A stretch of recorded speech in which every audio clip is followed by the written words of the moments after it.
You're listening to Penguin Classics On Air.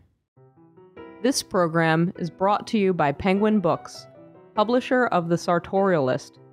Based on the popular website of the same name, this elegant, full-color photographic journey around the globe proves that ordinary people have the freedom and creative power to inspire high fashion. The Sartorialist, now available from Penguin Books. Welcome back to Penguin Classics On Air.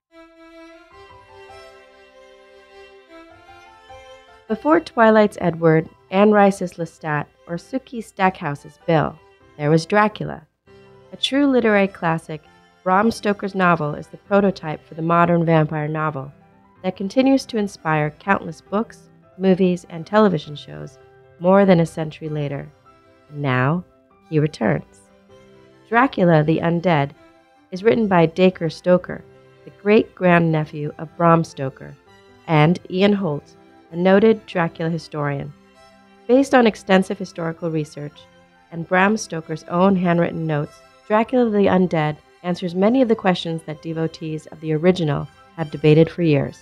With us today are the co-authors of Dracula the Undead, the sequel to the original classic.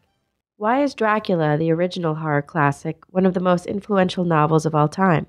The thing is, Bram, as you know, did not invent vampires, but he created Dracula by bringing together, through his extensive research over 7 years or so, many different existing vampire mythologies from all kinds of different cultures to create a very realistic and scary figure that was a real-time figure. It was in present day. It was that's what was going on in London at the time. So he really set the tone, and he created what all modern vampires are based on.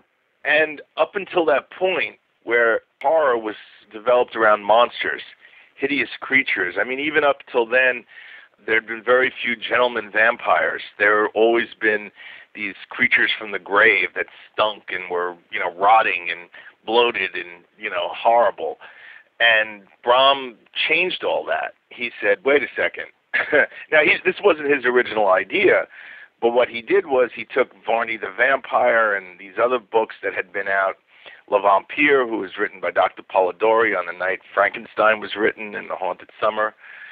He took all these vampires and brought them together, and you even see in his notes where he checks off the different characteristics. So he created the modern vampire, but he also created the modern thriller, because all of a sudden, horror was not from the outside in, it was amongst us.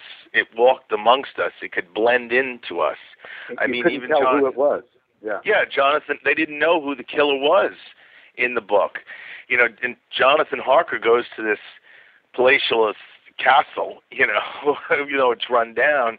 It's a nobleman's castle, and he meets this unspeakable evil. So many people have commented that, just sort of as Ian did, you couldn't identify who the bad guy was, and yet we know through the journal format that you got a doctor, you got an attorney, you got Quincy Morris from America. It's like, hey, you guys, can't you see this coming? You guys are smart guys, and you can't see this vampire yet. We sort of know he's out there.